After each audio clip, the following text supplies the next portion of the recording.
What is up, everybody? Welcome back to the podcast. I am your host, Kharis Kurian, here with Miss Davita Parks.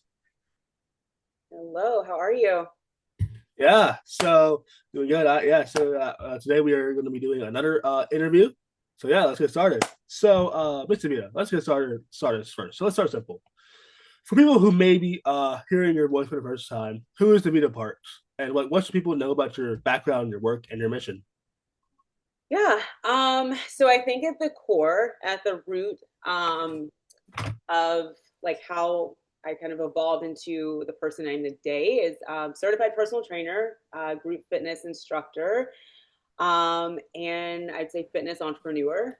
Been in the business for about 22 years, so 22 Oh, years of experience. Yeah, it's like more than half my life wow. um, of experience in the wellness industry. And I've used that experience to make fitness more accessible, more equitable for everyone. Um, there is or has been sort of a stigma and false narrative in my industry that says if you are not part of the 2% of income earners, then wellness Hmm. isn't important to you. And I feel like I've been blessed enough to be in a position where I can banish that stigma and serve the 2% as well as the 98%. So throughout my career, I've done everything from teaching classes to building and leading teams, advised business um, councils and businesses of all sizes. I've actually owned my own business and scaled my own business, helped launch some pretty well known brands.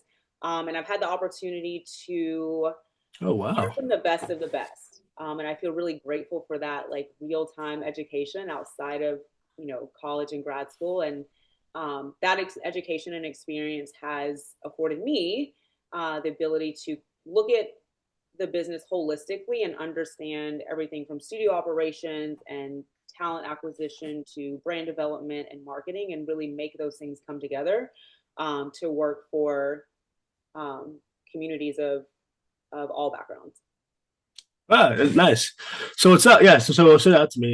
You've been an entrepreneur for like half your life, 22 years. That's Yep. definitely like a lot of time to be an entrepreneur. And I'm definitely and that's about I am interested in right now. I'm interested in studying business and political science when I get to college in next year. I am a rising senior, so I will be going to college next year, 2027.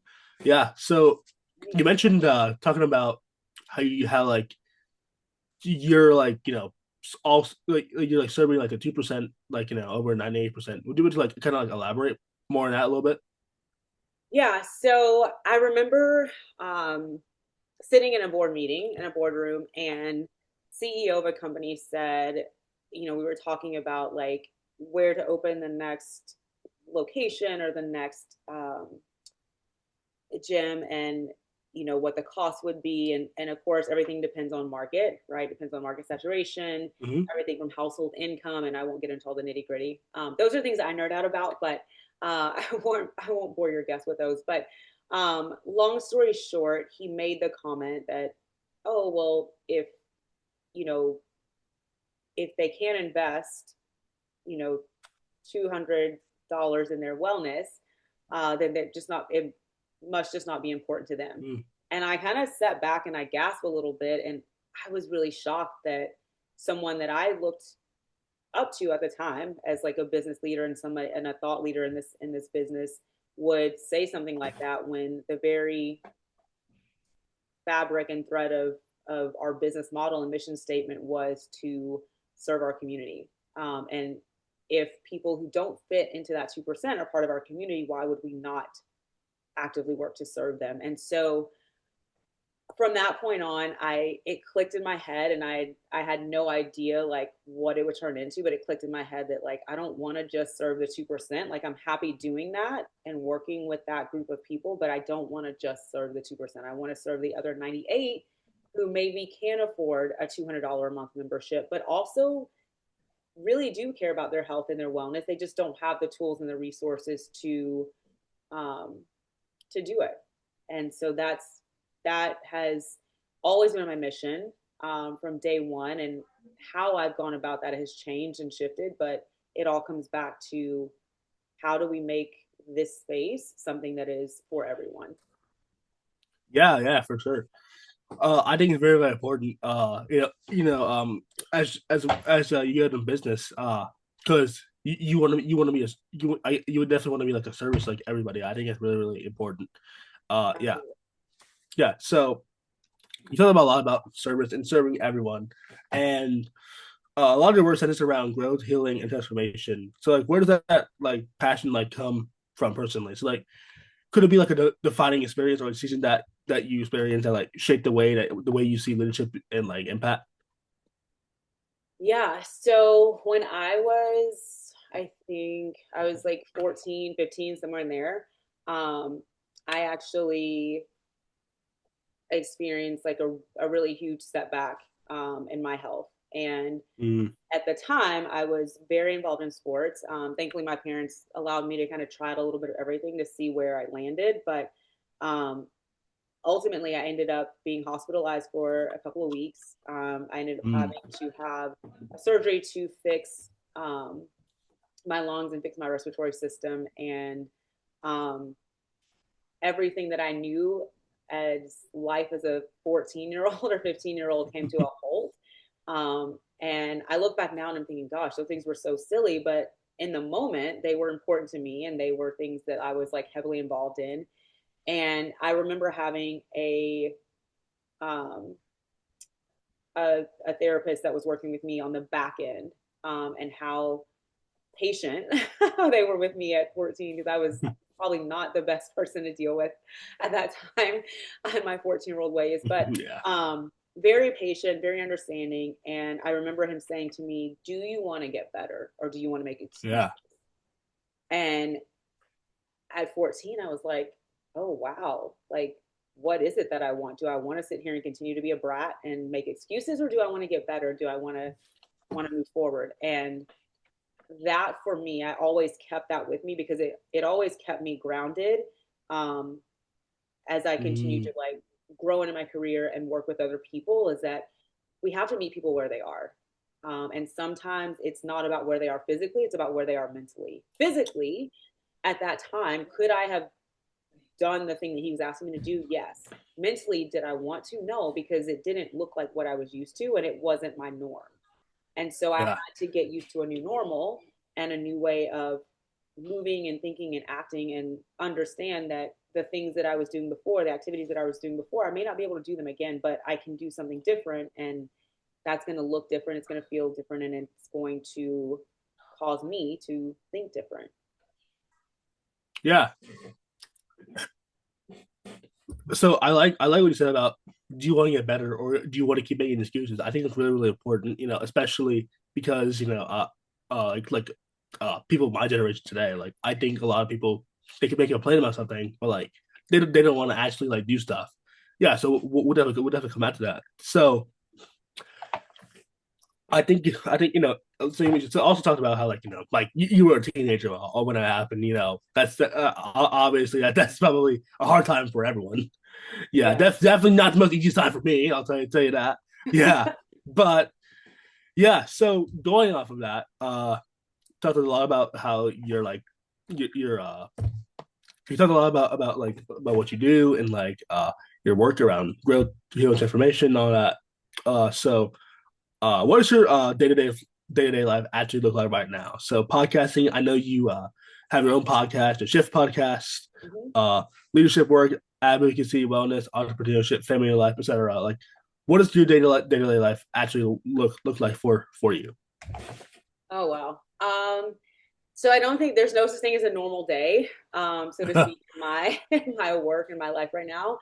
The bulk of my work right now involves traveling within the U.S. and Canada as a corporate trainer to train and develop teams of coaches and trainers.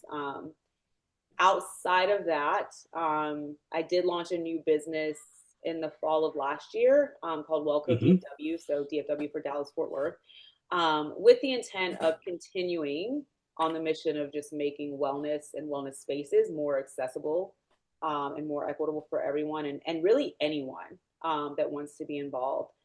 Um, that is that's just like passion. I call it a passion project. Yes, it is a full blown business, but it's more of a passion project because that is something that has been at the heart and root of all of the work that I do, no matter what. Um, Podcasts, I've taken a break. I took a pause from temporarily, just because I'm haven't really decided what direction I want to go next with the podcast, and so Hmm. I'm kind of pausing and just waiting and praying about like what the next season of the podcast is going to look like and sound Yeah. like. Um, but yes, very much lots of ideas. I'm just keeping my notepad ready and ready to launch. I'm excited to get it going again, but yeah, right now, not rushing it, not feeling forced to jump back into it right now. Um, just kind of waiting for direction on that. But yeah, there's no normal day. A lot of the like advocacy work is right now just making sure that programs that are have been or are getting defunded are can continue to operate, and even if that means Hmm. operating in a different way, in a different capacity, just finding ways to support that. And a lot of the things I'm doing with Welco right now are um, zero cost to participants because of that. So that's one way that I'm using my business to contribute and make sure that programs that are being affected are people have another outlet or another route or resource. Yeah, so I totally get you. There is definitely not a normal day for me either. Like every day looks different for me, so I totally get that. But you mentioned how your company, you're able to you like train things, you like train people, um, you like train people across the United States and Canada, like for like corporate stuff. So that's a lot of impact. So going on to my next question, a lot of people want to make an impact, but far fewer, especially people my age, and maybe even everyone, but a lot, definitely my age, that my generation, a lot, like far fewer of them, they like actually step into leadership or take action. And like, why do you think that like a gap exists, especially with my generation? So like fear, comfort, self doubt, burnout, uncertainty, feeling powerless, etc. Like, why would you say that there's like some sort of gap? Yeah, that's a great question. I think a big part of the gap comes down to fear and overthinking.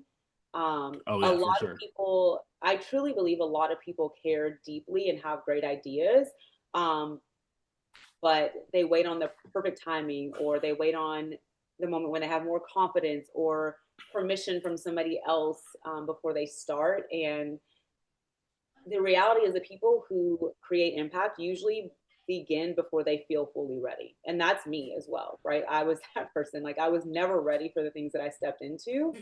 Um, a lot of things I stumbled into, right?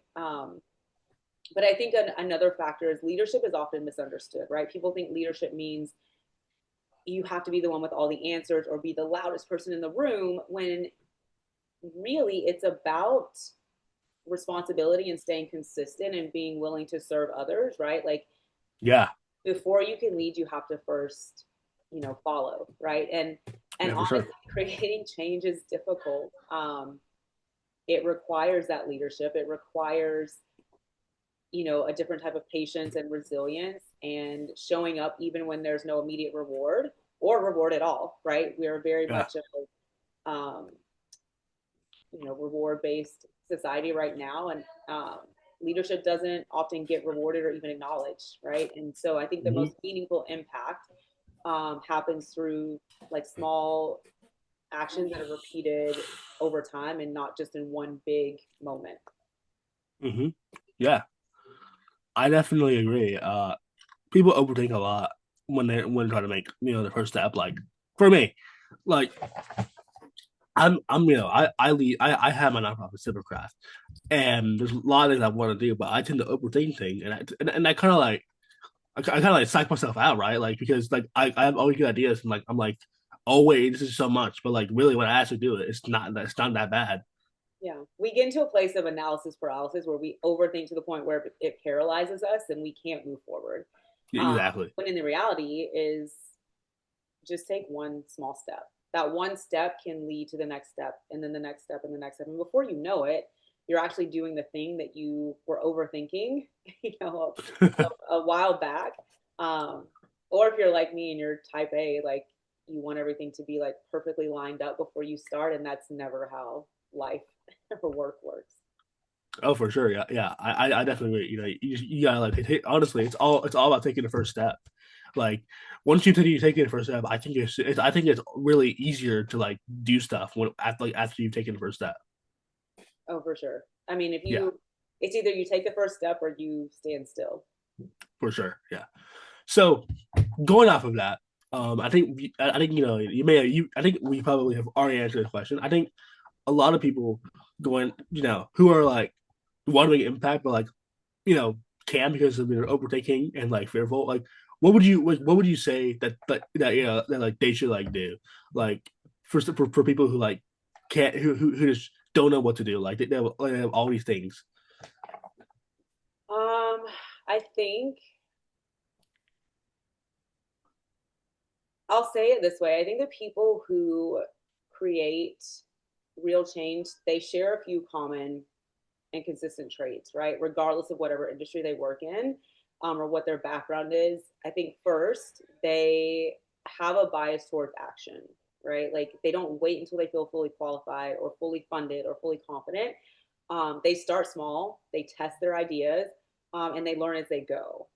And Hmm. because a lot of people have good intentions or good ideas or strong opinions, but the people who actually move the needle forward are usually the ones that are willing to take what I call messy action, which is means it's not going to be perfect, but it's going to be actionable, right? And it doesn't mean being reckless. Yeah. Let me clarify. It doesn't mean don't be reckless, but it also means that it's not going to be completely polished or well put together or fully articulated in the right way, whatever the right way is. But it's going to be actionable.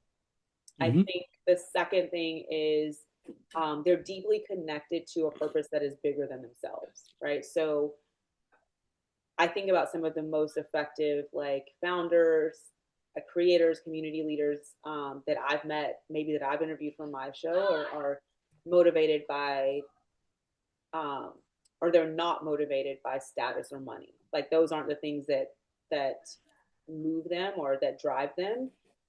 They Hmm. usually have a personal connection to the problem that they're trying to solve for.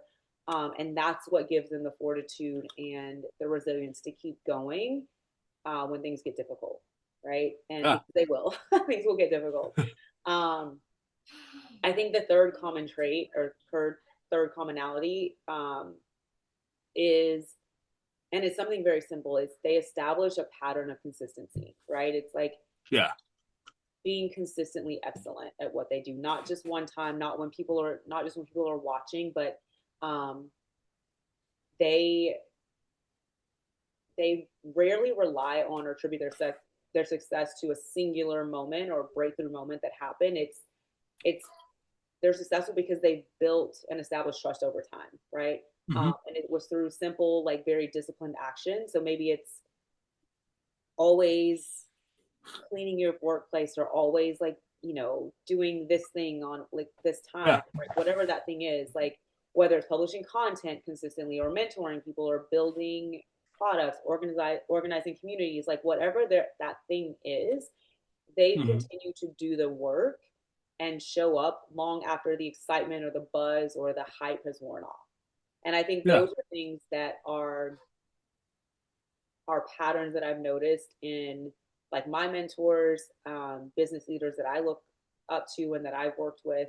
Like those are common traits that I've found with those people. Yeah.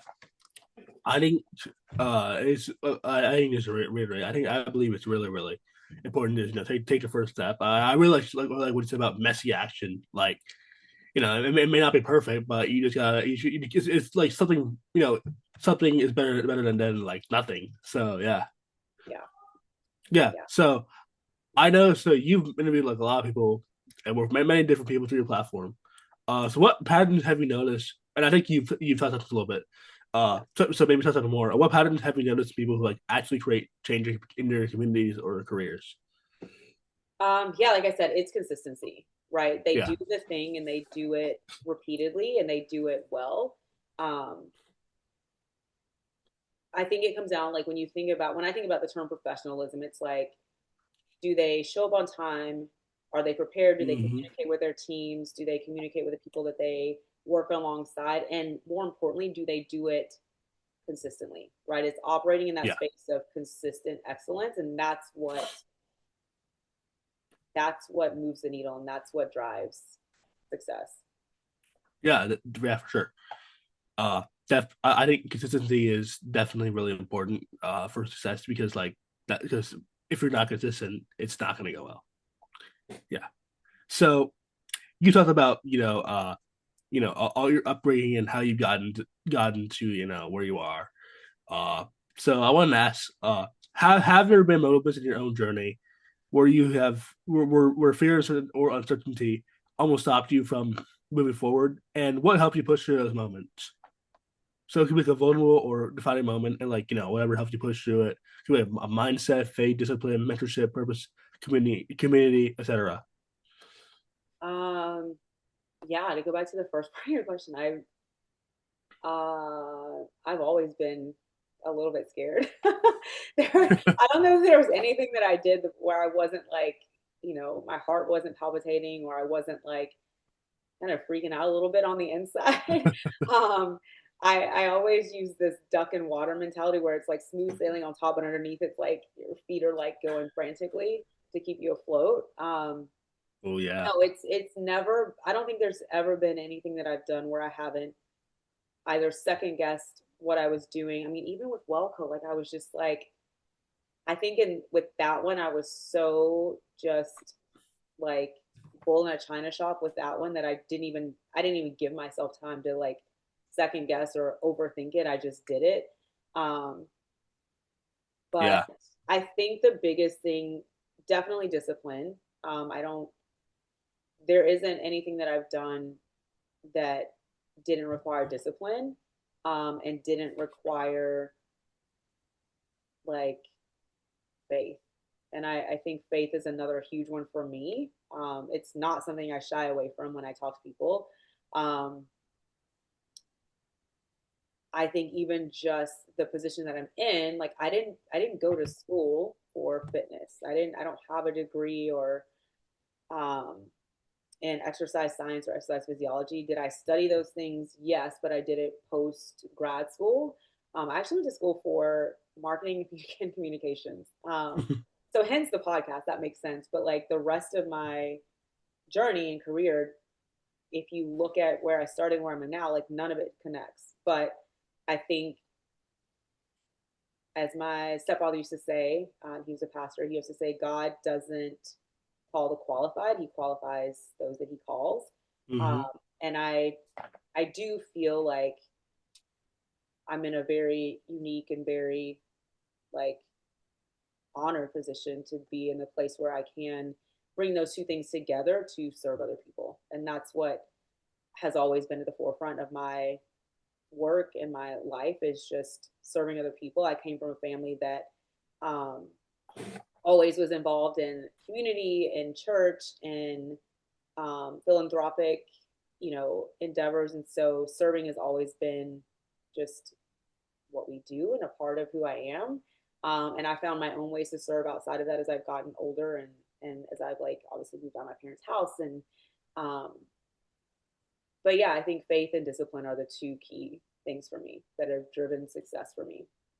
yeah, for sure. I think really the discipline is really important. When I think if you have to be really like locked in, on track to really make things happen. Yeah. So talked a lot about service, which is really really good because that's what CiviCraft and CiviPod is all about. Because we so at CiviPod and really CiviCraft, we use the phrase civic life a lot. So civic life, well, I mean, it is definitely partially related to like politics, but like it's also just ways to serve the community, and there's like a lot of ways to serve the community, whether it be through uh through like laws or like starting a business like you. So like, what does civic engagement mean to you personally? Ooh, um, I think for me, civic engagement, um, I think it's about being an active participant in not just the world, but I think on a micro level, like the community around you and the community that you live in. I think it goes far beyond just voting or politics, right? It's how you show up for your community, it's how you treat people, Yeah. what problems you choose to care about, and whether you're willing to contribute instead Hmm. of just consuming, right? All of us can consume, but Yeah. can you also give back and contribute? Yeah. Well said. Well said. So yeah, I think it's really, really important. You gotta figure out ways where you can get back. And yeah, so so I say, where do you think society is like struggling most right now, culturally or socially? I think both. If I'm being Yeah. honest, oh man, I think both. Um, I think one of the biggest struggles that, right now, and I've seen this become more and more um, progressively getting worse post COVID era, Oh um, yeah, is disconnection, right? And I think, and for sure. I'm a latter millennial, so I think technology. I'm on the cusp of like I went outside and touched grass and got dirty and played and like um had all the like play dates and face-to-face interactions with friends, but then I also am like very much technology driven. Yeah. And I think technology is a great tool and I think it's a great resource when it doesn't become your sole means of communication and connection. um, and I think people are more digitally connected than ever, but we're also like so many people feel completely isolated. They feel completely Yeah. unheard. They feel completely divided, both, politically, like morally, like religious. I mean, like there's so many things that are dividing us right now. And whereas it used to just be maybe religion or politics, now it's religion, politics, like morals. Like there's so many things that are just like have Yeah. fragmented us. And I think there's also a growing lack of trust in our institutions and our leadership, which is then falling back to like a lack of trust in each other. And that makes meaningful progress and connection harder. So I think to sum up your question, I think it's both. I don't think there's one outweighs the other for me. I think we're struggling with both right now. Yeah. I mean, I would say put social, cultural stuff. I think that's got intertwined, and I would agree. Like obviously, I think technology is definitely revolutionary, but I think it is. I think over the past, ever since COVID, a lot of people things are going on like Zoom now. Yeah, I think it's definitely shifted. I definitely see how stuff has been, kind of lonely. So yeah, I totally would like agree with that. Yeah. And I mean, I have nieces, I have nephews that are like COVID babies and either right before COVID or right in the midst of COVID. And um, I want for them the same things that I had. I want them to go outside and be connected and have those interpersonal skills. I want them Yeah, for to sure. learn to introduce themselves and make eye contact and like things that feel so like simple and menial, but are really important, right? They're important social skills. Oh, Um, for sure. I don't want them to be iPad babies. I want them to like, Yeah, and while I think those things are great, right? And I think, like anything, especially technology, when it's used in the right way with the right intention, can be great and be impactful. But um, when not, it can become a detriment. oh yeah, yeah. I totally agree. I think it's really, really, really important for people to go outside and touch grass, talk to other people. I think that's really something that my generation today is like starting to shift away from. And I think technology is good. Don't get me wrong, but I think it's really, really important. Like I always wish that would say I wish I was born in like I was like a teenager in like 20 years ago in the 2000s, because like it was kind of when we're like kind of we're not like so technology like addicted, but like it is still kind of modernish. So like I think that was like like the peak era. But like now it's just kind of everybody's there's just digitally online. Like it's just yeah. I mean, I'm a little biased, but I think like my generation had the best of both worlds. Like we had Yeah, grass for sure. stains, and we also had technology. So yeah, Yeah. it's a good time. Yeah, those are definitely the best days. Yeah. So going off of that, this is probably intertwined for that with this. But why do you think so many people, especially people my age, Gen Z, feel so and maybe even like early Gen Alpha, feel disconnected from civic life or public issues? And do you think modern culture encourages passivity? Ooh, I think I don't know that I think the current generation is disconnected as much as they are overwhelmed. Um, Mm, I think my if I think about like my generation and the generation before me, like baby boomers, like I think we had the ability to information wasn't always readily accessible. We had the yeah, ability to turn it off, and we weren't bombarded with it continuously, right? And I think a lot, yeah, I don't know if it's so much like disconnected as it is just overwhelmed because you guys are constantly bombarded with the problem, right? You're constantly exposed to problems through social media, through TV, through, and through multiple devices. I mean, you've got like iPhones and iWatch, so you're never getting a chance to like turn the thing off.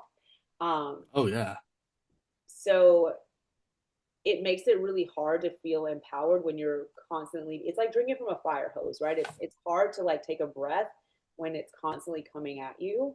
Um, yeah.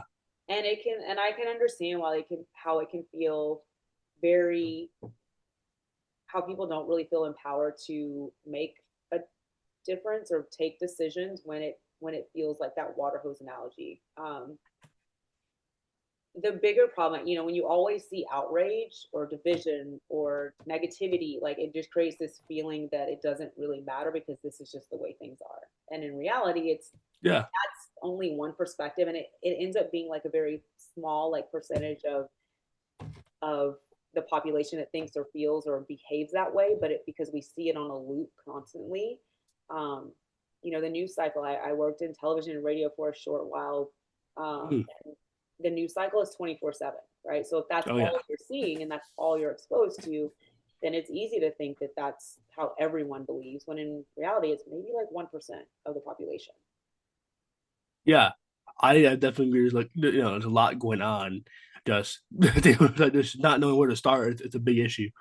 So yeah, uh, so I guess kind of going off of that. Just with the whole like overthinking things. We talked about taking the first step. So on that note, what role does personal responsibility play in improving communities and creating meaningful change? Oh, I think personal responsibility is the foundation. Um, Yes. I I'm a firm believer that it all starts with the individual. Um, real change starts at that individual level, like how we lead, how we serve, how we support others, and whether or not we're willing to take ownership instead of waiting for someone else to fix it.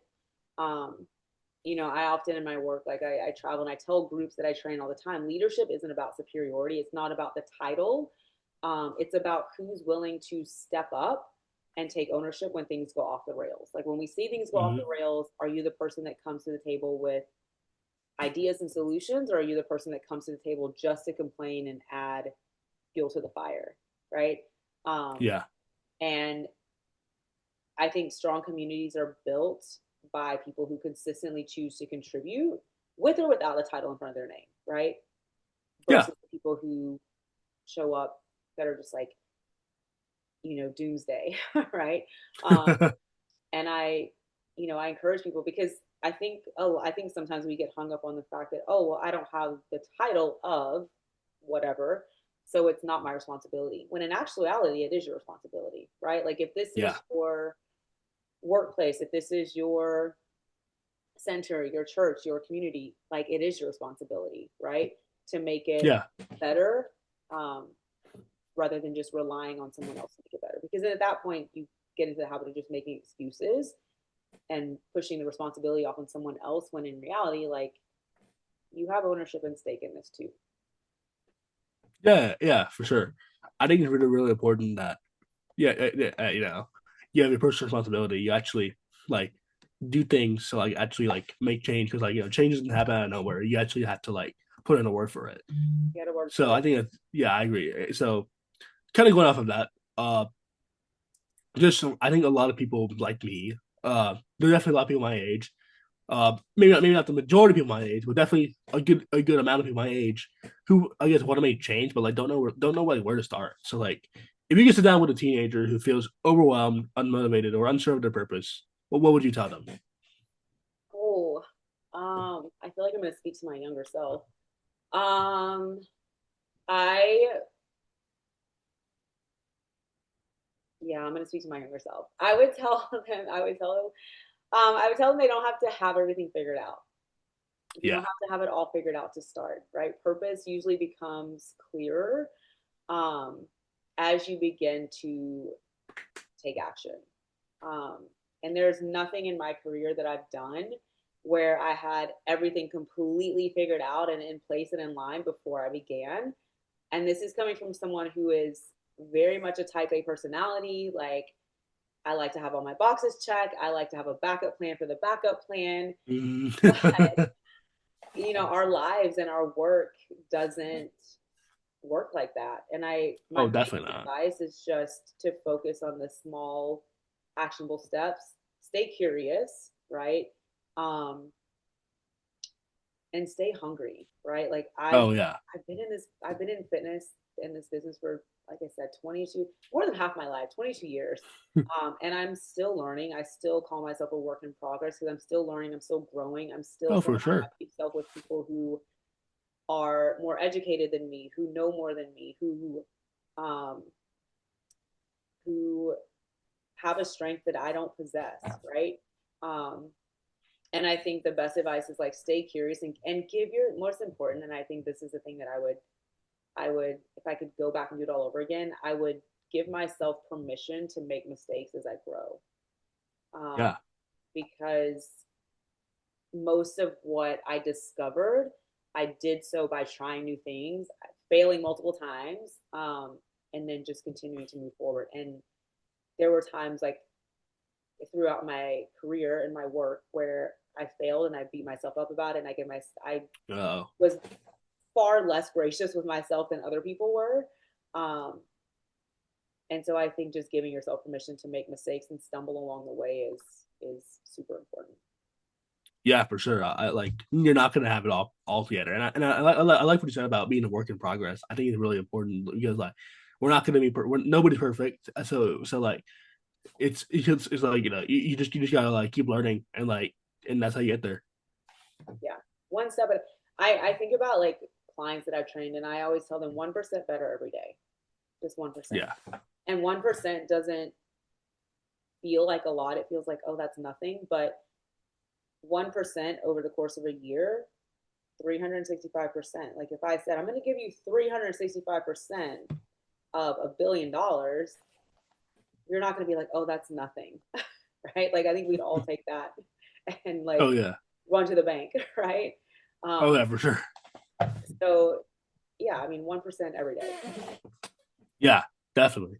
So going off of that mindset of like 1% a day, taking small steps. What other habits or mindsets do you think help people become healthier leaders, mentally, emotionally, spiritually, or civically? Yeah. Ooh, um, I think a big one for me is self awareness. It is huge. When I think of the best leaders, they're healthy. That's mind, body, spiritually, everything. And healthy leaders make time to reflect. They make time to listen. They make time um, to be grounded rather than just constantly reacting. Um, Yeah. I think um, Yeah, I think humility, discipline, empathy is another big one. That's another big one that I can't leave out. Those things also matter a lot. How you treat someone, how you Hmm. move, because a lot of times with, especially with those that we're leading, it's monkey see, monkey do, right? So like they're going Oh, to for not sure. listen to your words, they're going to follow your actions, not your words, right? So we have to model the behavior that we want to see reflected back from those around us. So that's where the discipline comes in, um, and just being consistent in what we say and what we do. But then also having empathy and meeting people where they are and understanding that they may not agree with you, and that's okay. You can always agree to disagree as long as you do it respectfully and you have empathy for the person that you're sitting across the table from. Yeah, I totally agree. Yeah. And I Just think the having strongest leaders that I've met are, they always stay connected to something bigger than themselves, right? Whether it's their faith, their service, their community. Um, and they also have a very clear sense of purpose. And that purpose isn't rooted in money or success or titles or material things. It's rooted internally. yeah, yeah, yeah. I would totally agree. Having respect and empathy, that's really, really important because if you don't have that, I think it's just that it kind of makes you kind of a cold-hearted person, and I don't think that's good. Yeah. And it's hard to, people don't want to follow, especially now. And I love this about your generation, is people don't want to work for those kind of bosses. My generation, I mean, Yeah, we no. kind of did it. We're probably still doing it, some of us, but um, not me. I love my boss. Maybe other people, but no, I think, yeah, I think I love that your generation is very much like rooted in humanity and respect towards other. And I think that's a wonderful attribute that your generation has that maybe mine, not everyone in my generation has. Yeah. So as we close out, um, first of all, I just want to ask. We've definitely talked about a lot about your views on like society, leadership, your upbringing, how you came to work. When you think about your work and your impact, what do you hope people remember most about what you stood for? Ooh. Um, oh wow. I oh, that's a good one. I hope people remember that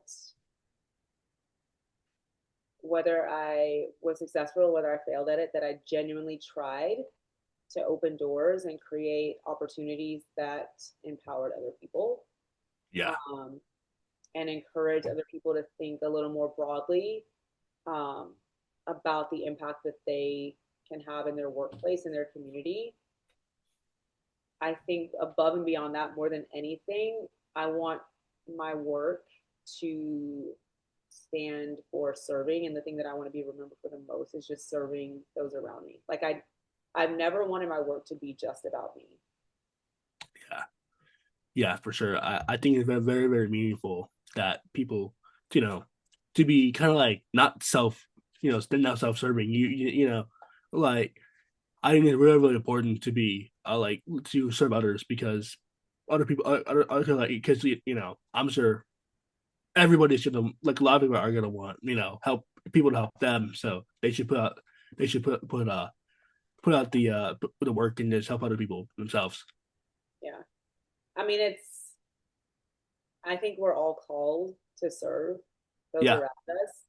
Um, and I think that's the thing that I want to be remembered for the most is just how I showed up for people, how I made them feel. Because at the end of the day, and regardless of what side you land on, we all want to feel seen, we all want to feel heard, we all want to feel respected. Um, hmm, and it comes down to understanding. At the root of it, it's all about being understood, right? Regardless of yeah, what you believe or what you think or your upbringing, it's everyone wants there, and we can all coexist in those things, and we can all, you know, stand to learn from one another. Um, and I think that comes down to listening and communicating and having conversations rather than shouting matches with with one another. Um, and I think some of, whether I agree with someone or not, just giving them the space and the time to just sit and listen and understand where they're coming from, um, is huge. And that to me is really what humanity comes down to, and what it should be about. Yeah, yeah, for sure. There's service and just serving other people. That's right. So, as we were wrapping up this interview, definitely very insightful. I really learned a lot from you today. But just to close this out, do you think people are becoming more engaged and aware with the world around them, or more disconnected? And what do you think needs to change? Yeah, I think both things are happening at the same time. I think people are more informed and aware of both global and social issues than ever before, and that's thanks to technology and thanks to social media. And I think that's been a great tool and resource to keep people aware of what's happening for sure. outside of their, 5 mile radius and outside of their bubble. Um, but like I said before, I think there are so many of us that still feel emotionally disconnected or overwhelmed or isolated, right? And I often use the analogy of being in a room surrounded by people but feeling lonely, right? And I think a lot Hmm. of people feel lonely, they feel isolated. Um, the biggest thing that I think needs to change is how we engage with one another. We Oh need yeah, more real conversations. yeah, We need stronger communities, which require conversations, right? And we need more spaces that encourage action and empathy, and critical thinking as opposed to just constant outrage or yeah, distraction. yeah, for sure.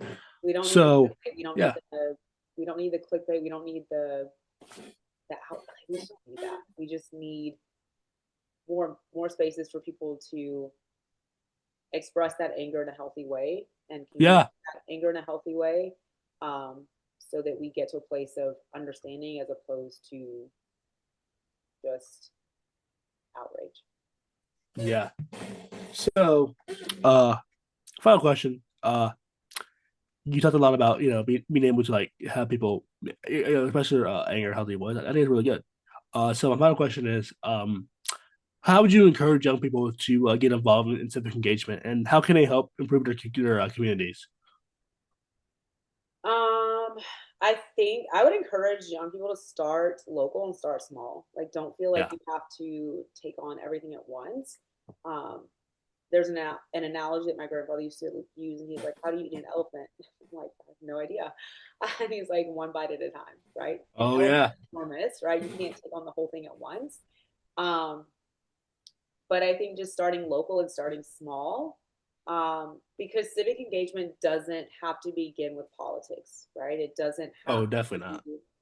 begin with like voting or waiting till election season, right? It can start with volunteering, it can start with mentoring, it can start with organizing. Maybe that's you're organizing something for your local food pantry. Maybe it's you're organizing um, your classmates and those around you to make sure they're registered to vote. Maybe it's organizing a clothing drive when it gets to be like cold winter season. Maybe it's supporting local initiatives or um, whatever it is. I think just paying attention to what the needs are around you. That requires like putting the device down. It Oh requires yeah, for sure. like we said before, touch grass, go outside. Um, Yeah. be cognizant and aware of what's happening around you.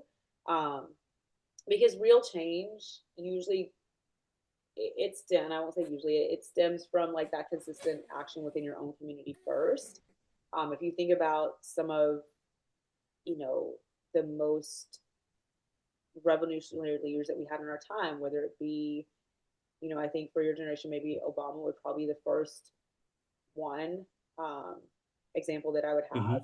Hmm. But I think about like before my time, even Shirley Chisholm, like all these people that made like huge impacts, like Ruth Bader Ginsburg, all these people like they started local, right? Like Yeah.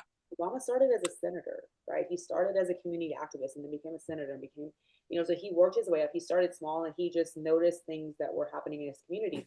Same with um, RGB and with Chisholm. They started locally. They're like, what's happening right here in front of me that I can jump in on and be a part of, and how can I positively impact that? What value can I bring to the table, right?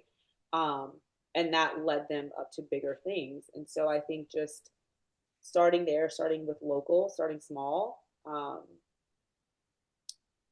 and I think young people have more influence and impact than they often realize. And that's the one thing that I think really excites me about um, that your generation is, and it's what gives me hope is that you all are very much aware um, and value driven, right? And so I think taking that awareness and those values that you're raised with, you guys care deeply about like equality and fairness, like mental Yeah. health initiatives. Like mental health wasn't really, we didn't talk about that in my generation. It was one of those things where it was not an open discussion. It was not an open book test. It was like one of those things that was very like shushed and very quiet.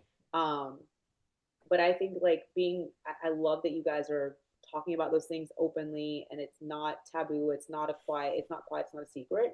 Um, and you're more willing to challenge the status quo and like these outdated systems that are in place and have conversations that, previous generations avoided. So I think, Yeah.